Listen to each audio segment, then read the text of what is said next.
We going back to back. I have this whiteboard. See this whiteboard? There are colors on this whiteboard. And I think about this game obsessively. And this is legal in Wisconsin. But I'm not going to do it. But I just flashed it. I'm going to go off camera for that. So, what do the colors mean? And why are there Pokemon written on a whiteboard? Well, I'll see if I can remember what the colors mean. But the colors,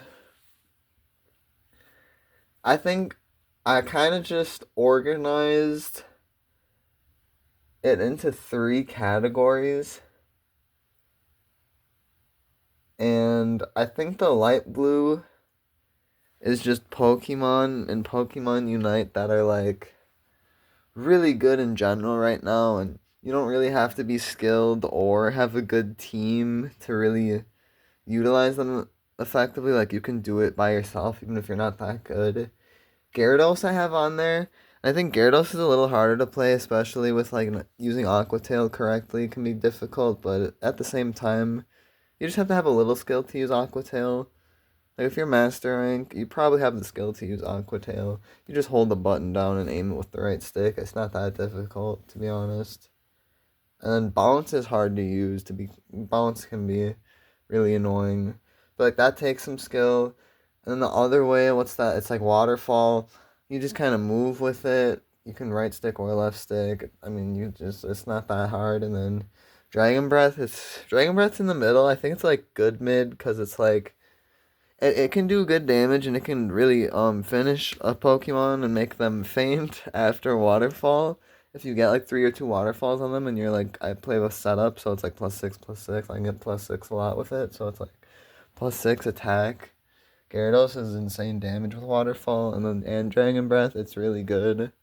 Potentially, I have Glaceon on the light blue just because it's like, I haven't even used one side of it yet, but the other side I used, it's like the I don't know. I think the one where I think it's like Icicle Spear, and then it's like the Icicle Spear one, and then the buff one. So I don't even know, but I'm just saying. I feel like I've played Glacier only like 3, 4, or 5 times, but just using it that much, it feels easy to use and like really good right now.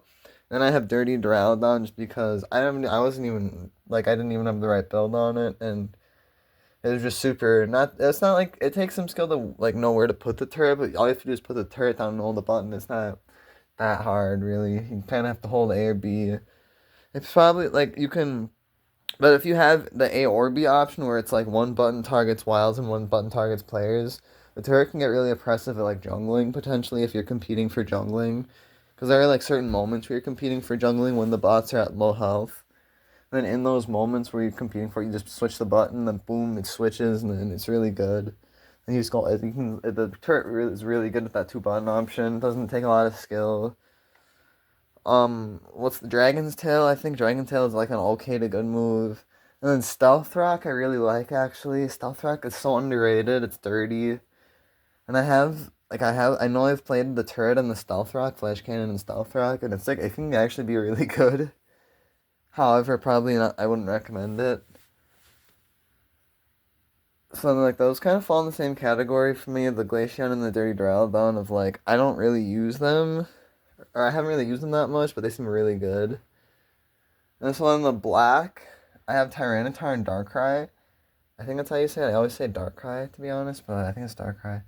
So the black, I don't know if you can see it, Tyranitar, Darkrai. It's under this white one, because that's like they can be really good, but honestly, you need good teammates. Like, especially with Tyranitar, if you have good teammates, Sandtomb and what is it? Sandtomb and Stone Edge. Those are like the best moves in the game.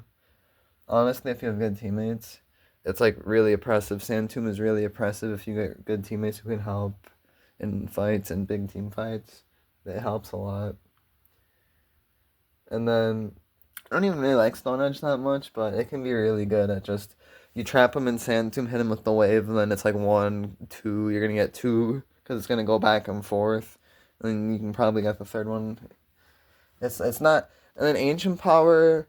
You just have to hold a button down. Once you figure out how Ancient Power is a little like hard to use, like just figuring out how it works. But once you figure out how Ancient Power works, it's pretty good. And it's really good for like fleeing. It's basically like having an X speed at all times, or an X speed that cools down as long as the move cools down is, which maybe is like 10 to 12 seconds. I don't remember offhand. But it's really good. It's really good. Darkrai. Oh, then Tyranitar's alt is just kind of a buff that really helps. It's like, yeah, basically that. Darkrai. I think Darkrai also requires good teammates.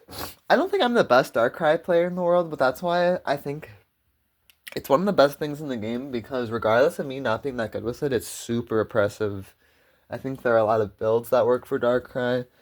Its alt, I don't really think I know how to use its alt super well, to be honest, but I kind of can use it as like a distraction. I get like kind of prideful about it, and I'm like, I want to see if I can take this mon out one on one, and I just challenge it over and over again to see if I can. It's really, you shouldn't, I play it wrong. I kind of play it wrong. And then, its moves, I really like Shadow Claw. And I actually really like Shadow Claw Dark Pulse, but that's the one that actually requires good team play, because you can't play a lot. Most of like every time I play Darkrai, I basically end up running Nasty Plot in the other one, where like it's not dark. What's it called? I don't know what it's called, but the one where like it's a sure hit in a certain range and it can target more than one thing at once on the field, and then if you get close, it puts them to sleep, obviously. But it's not Shadow Claw; it's the other one. Then you play it with Nasty Plot for the dash. I mean, that's like, I don't really like that version of Darkrai. Like, I'd rather play Gengar, to be honest. Like, if you're gonna play Darkrai, I think you're playing it for Shadow Claw and Dark Pulse, because through Dark Pulse, it's like playing Just Dance. Dark Pulse is actually kind of really good.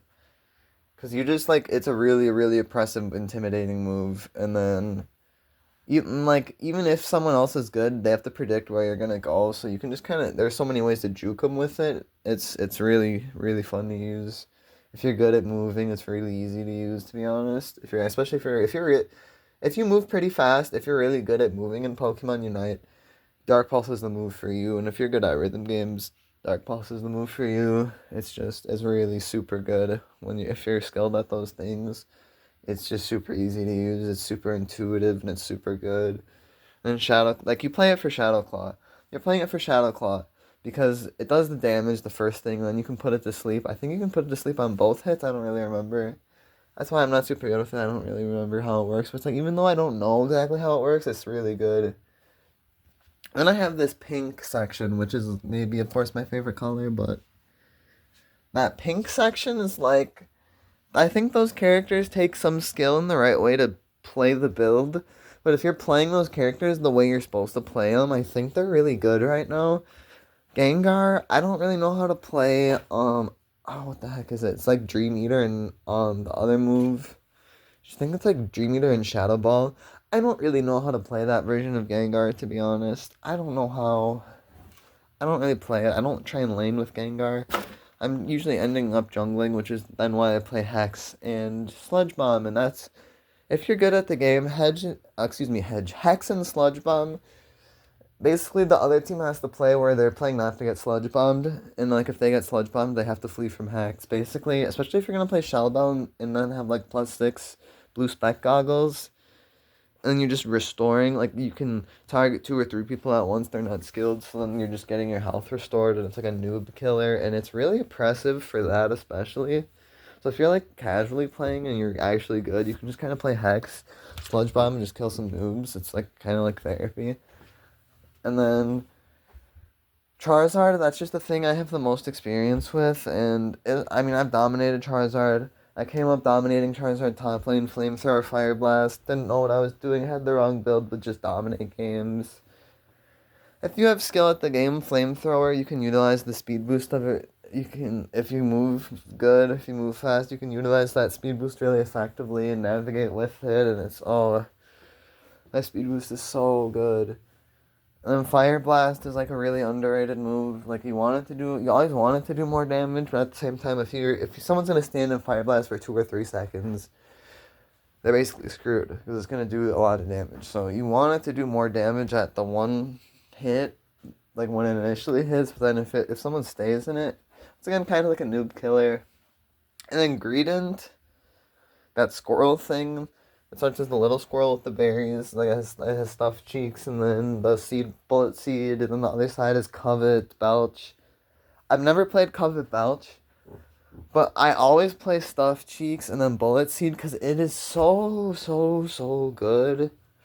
I always play it. Stuffed cheeks and bullet seed. Oh my god, dude, it's so good because you get the movement buff from stuffed cheeks, and then you restore the health with the berries. I get to the berries basically every time I want to get to them.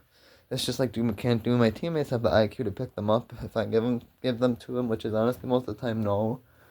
But that's okay, because I just take them then, because they don't really go for them.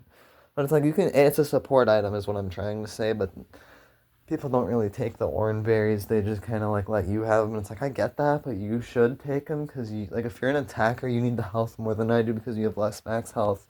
So you getting those berries as a ratio restores more health than me getting them, if that makes sense. Because my max health is higher. So if my max health is higher, let's say the orange berries restore 240, if my max health is like 1000 and theirs is like 600, that health, the lower whatever I just said, I don't know, like whatever health restored is more valuable on the less HP. You know what I'm saying? Basically, I don't know. Kind of lost my footing there with what I was saying, but that's okay. Yeah, and then that's pretty much everything. Maybe I want to think of some honorable mentions. Dragon. I just feel like Dragonite can be really good. Umbreon's support is always good. Psyduck used to be good, but I think they nerfed it maybe a little too much. I just feel like Dragonite can be oppressive in certain ways for sure. I just don't even know if I'm playing it right, to be honest. Yeah, those are my videos, back to back. What's up? I'm going probably a bad angle, but I got facial hair to cover up my chin, so I'm good. Let's go, dude. Peace, brother.